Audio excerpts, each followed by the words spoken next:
Hello, and thanks for joining us for the Farming Today This Week podcast. In this episode, turkey farmers are braced for Christmas and bird flu.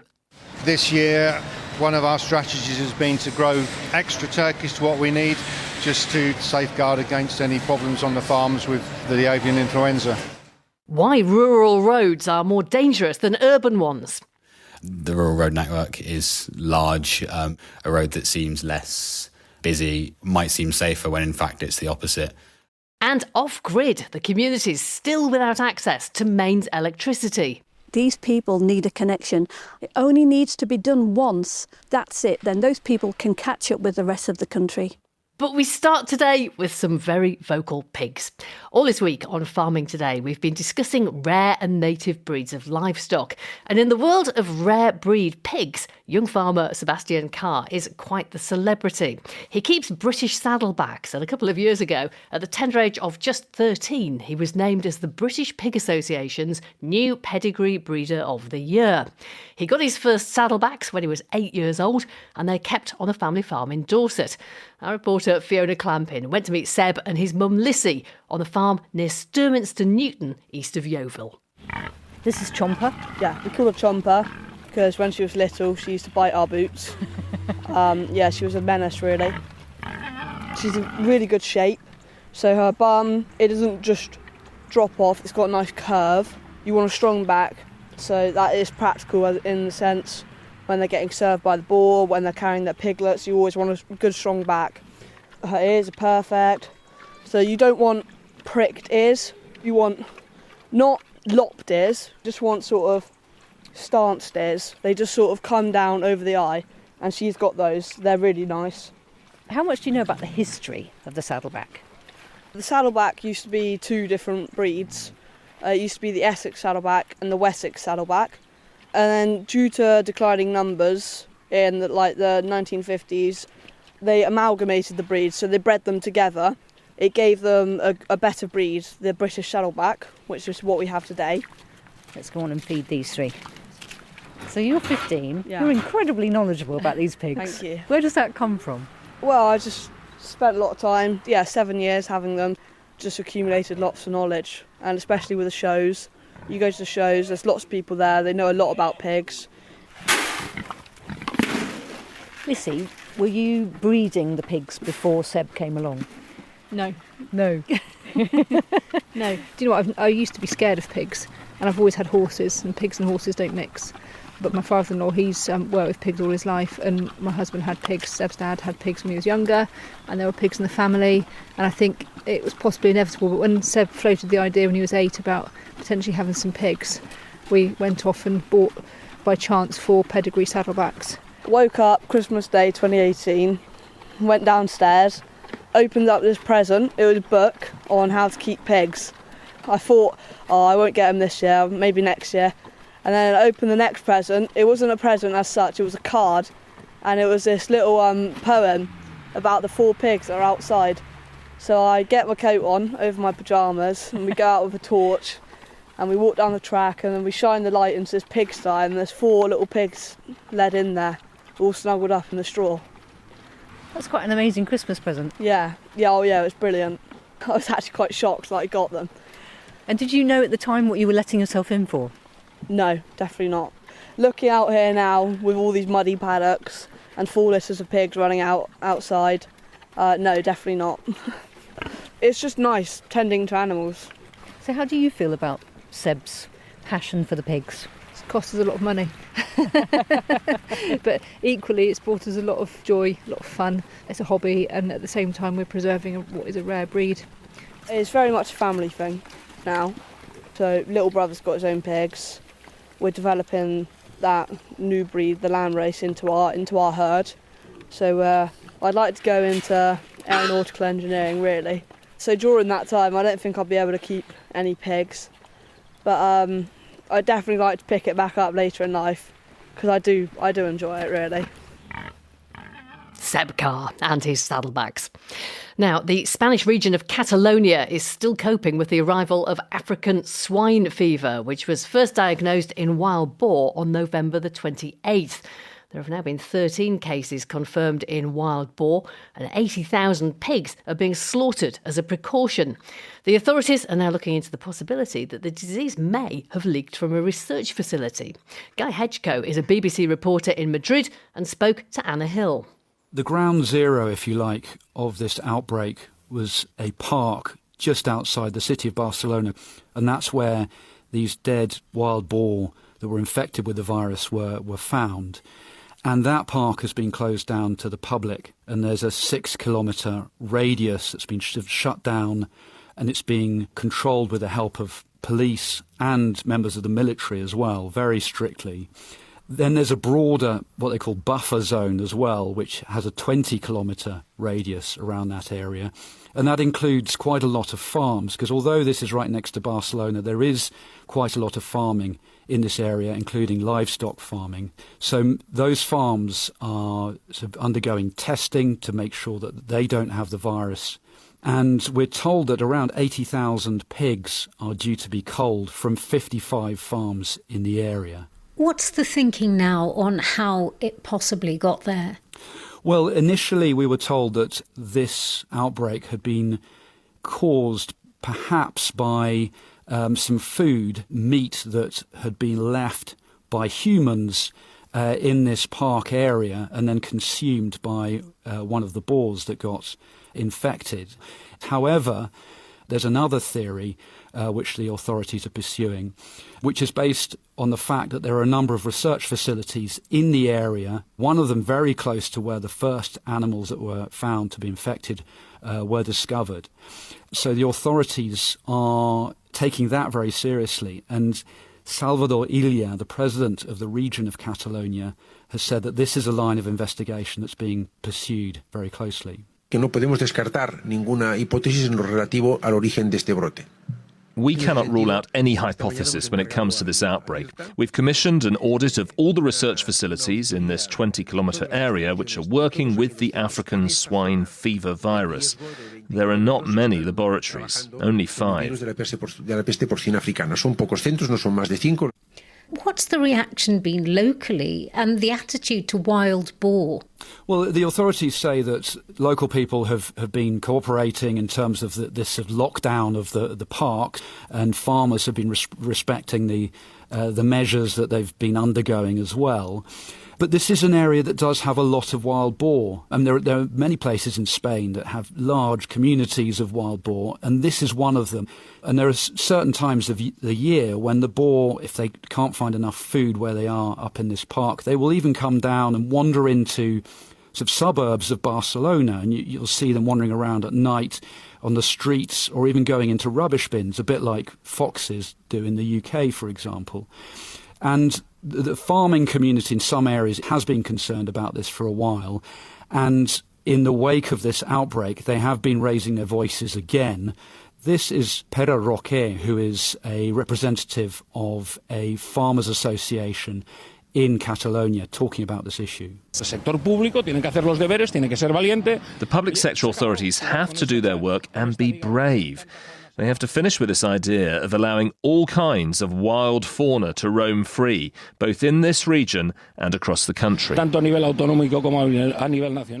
Pere Roque, ending that report from Guy Hedgecoe.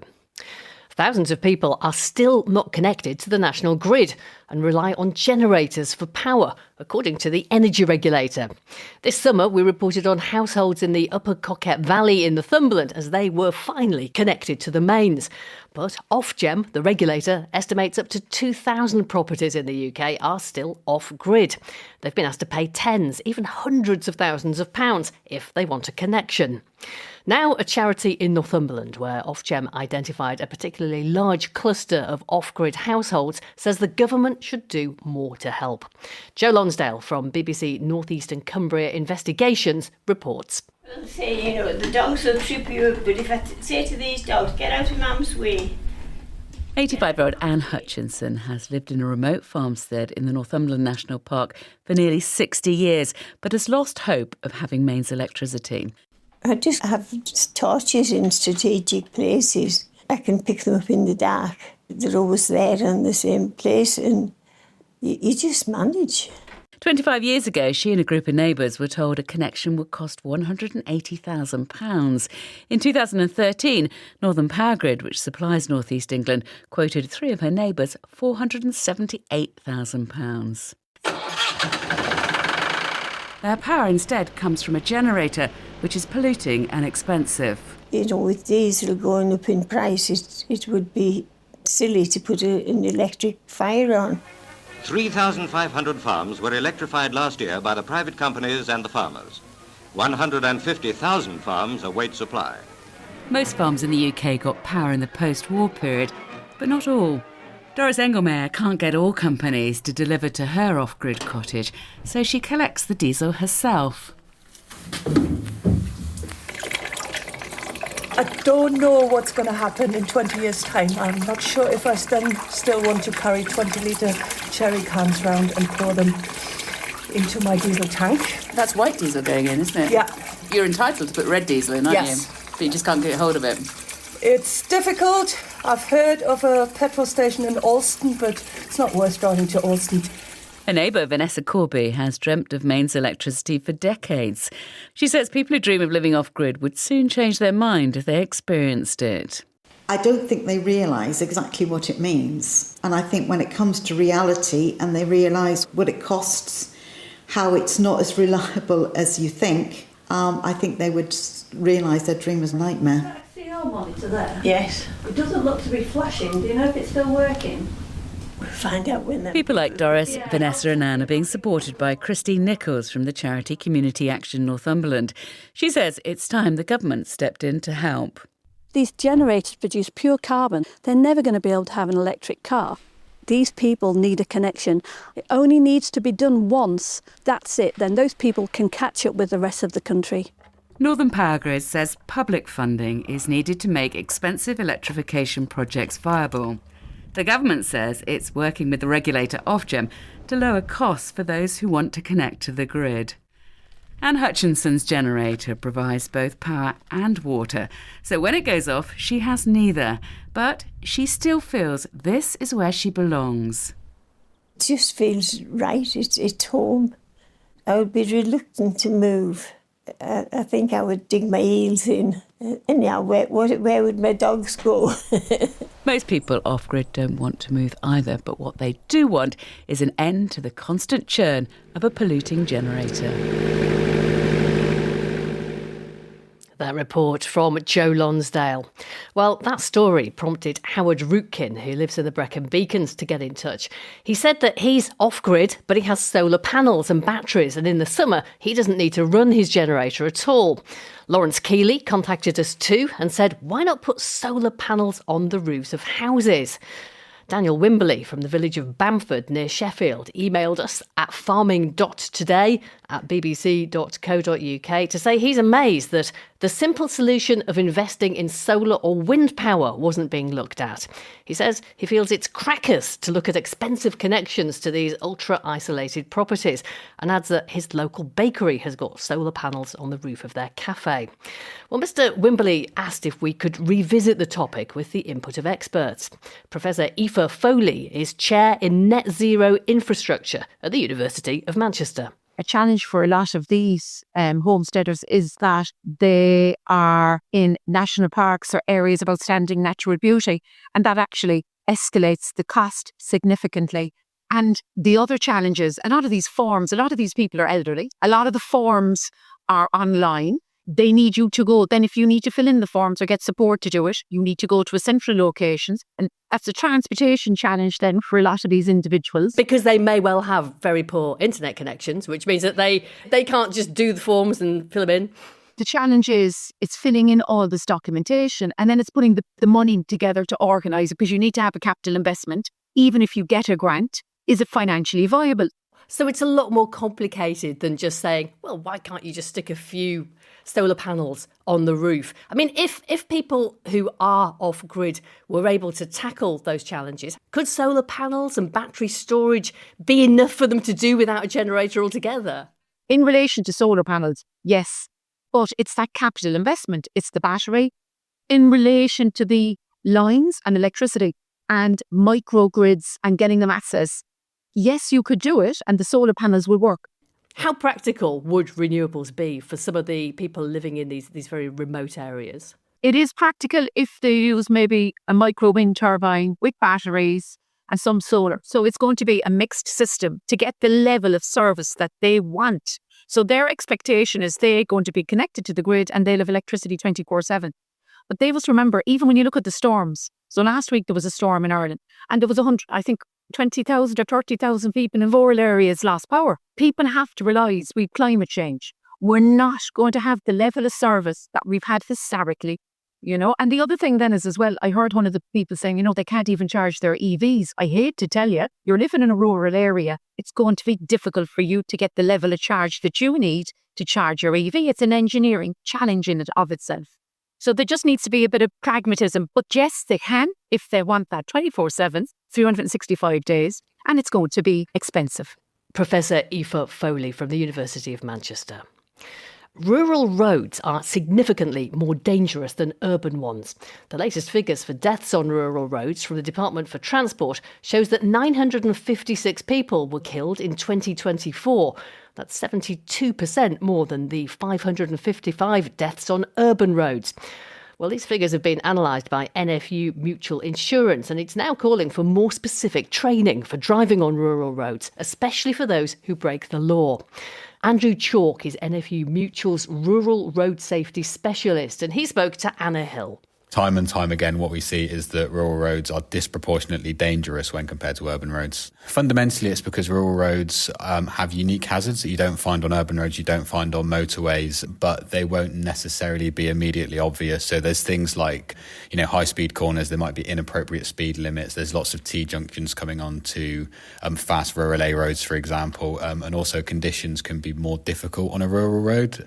You might have worse lighting, you might have less clear road markings. I find when I'm driving in the countryside, I'm quite cautious. However, if you live in a local area, you know the roads really well. Is it possible that some drivers become overconfident? Yeah, absolutely. So what we see is a mixture of, overconfidence and underconfidence. So some people might think they know the roads, but what they need to remember is road layouts can change. So they might not know it as well as they think they know it. And also conditions can make a big difference. So it's really important not to be complacent.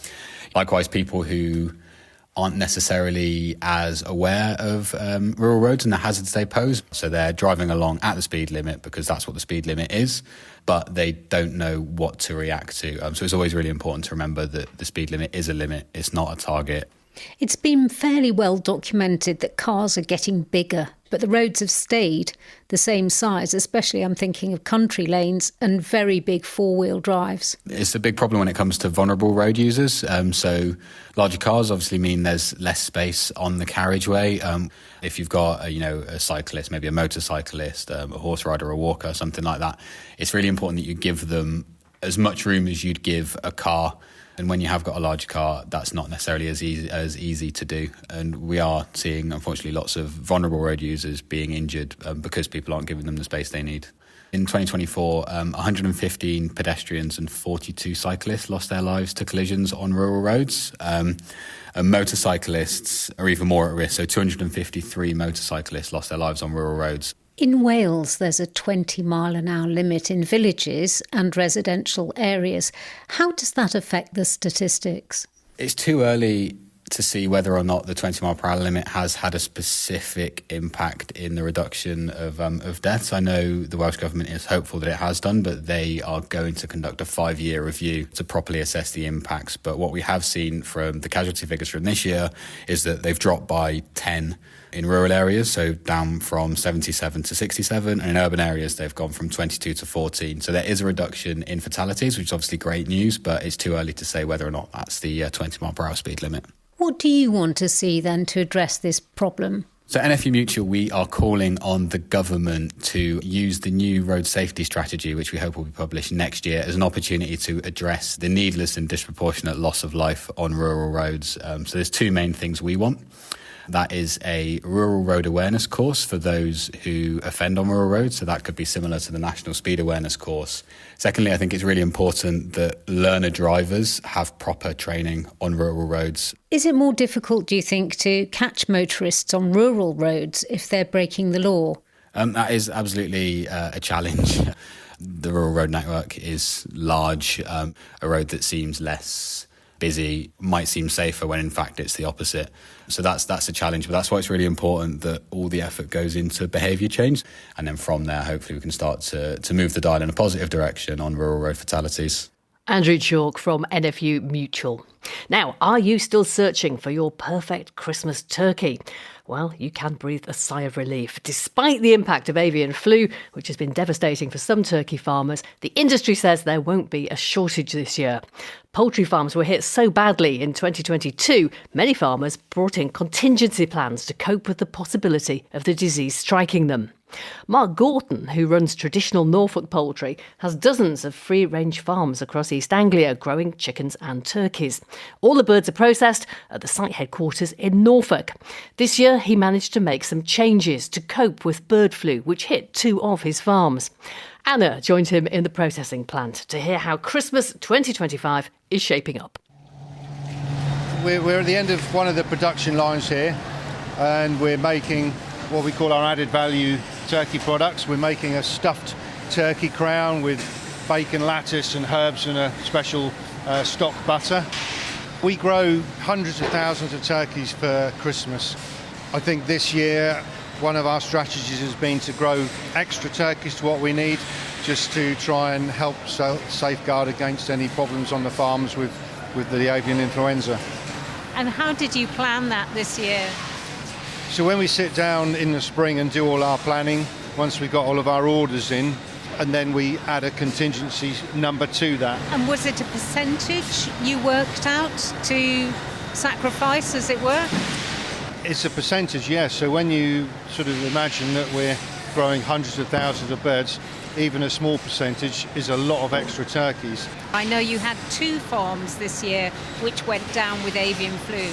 Yes, so we got hit in late October, just before we were about to start our process, and we lost all of our contingency turkeys plus some of our non-contingency turkeys, so it has impacted us a little bit, but by changing some of the products that we're making and swapping things around, we're actually going to finish up pretty close to what we wanted to in the first place. Was there anything you could do to mitigate in case of spread of the disease on your other farms? So one of the other contingencies that we put in place is to bring our whole campaign forward. So we now start our Christmas campaign pretty much in the first week of November.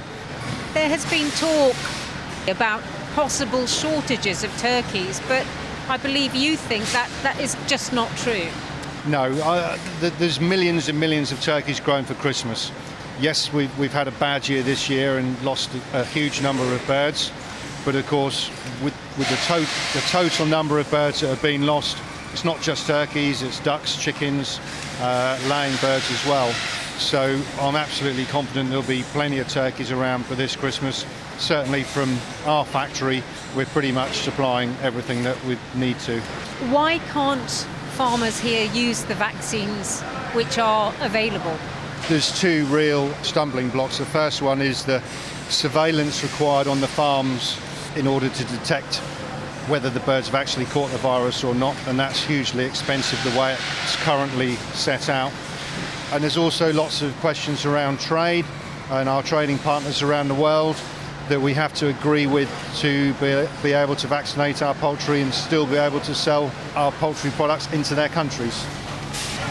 We've just come up the production line. We have turkeys here which are already wrapped in bacon with rosemary on the top and a knob of butter in the shape of a star. It looks very Christmassy. You have got so many staff here. There's about 50 people on each line. We bring them all in from Romania, and what is really great for us is that we get the same people back every year. You know, we're giving them perhaps 5 or 6 weeks of really good work where they earn plenty of money, This really does feel like Christmas though, doesn't it? It does. You know? You get the smells of the stuffing and the herbs, the busyness, the hustle. This absolutely feels like Christmas, and it's a real buzz for us to actually be here doing this. This is what makes it all worthwhile. That's Mark Gorton at traditional Norfolk Poultry. Blimey, I'm hungry now. Anyway, that's all we've got time for this week. I'm Kaz Graham. The producer is Rebecca Rooney. And Farming Today this week is a BBC Audio Bristol production.